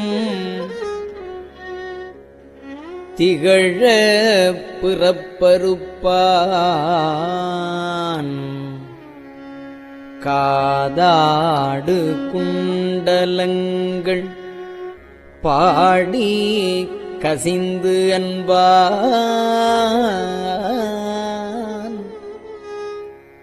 போதாடு பூன்முலையே போதாடு பூன்முலையே பொன்னூசல் ஆடாமோ.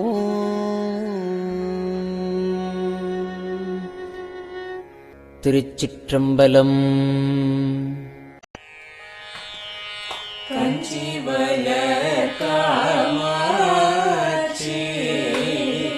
தன் குழந்தாய் சங்கரரே. கஞ்சிவய காமாட்சி தன் குழந்தாய் சங்கரரே.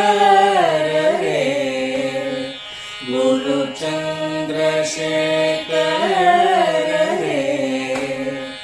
உறங்கிடுவீர்களேலோ உறங்கிடுவீர்களேலோ.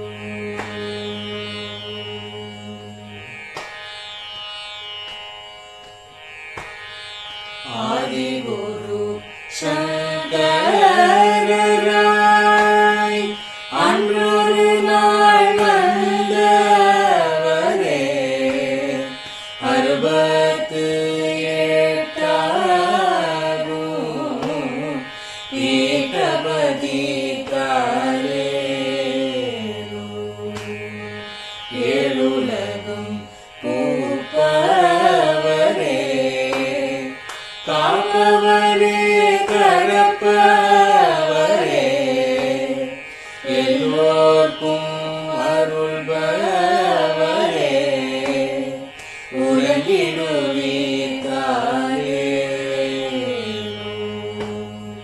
அயனுடனே மாலவனோ தேடிய பொற்பதத்தவரே அருமறைகள் சாற்றும் முயல் மலர்பதமே காலேலோ. முக்தி நிலை எய்திடவே சக்தி தரும் சத்குருவே. முக்தி நிலை எய்திடவே சக்தி தரும் சத்குருவே. நித்தமெங்கள் நாவீசையில் நித்திரை கொள்தாளேலோ. நித்தமெங்கள் நாவீசையில் நித்திரை கொள்தாளேலோ. நித்தமெங்கள் நாவீசையில் நித்திரை கொள்தாளேலோ.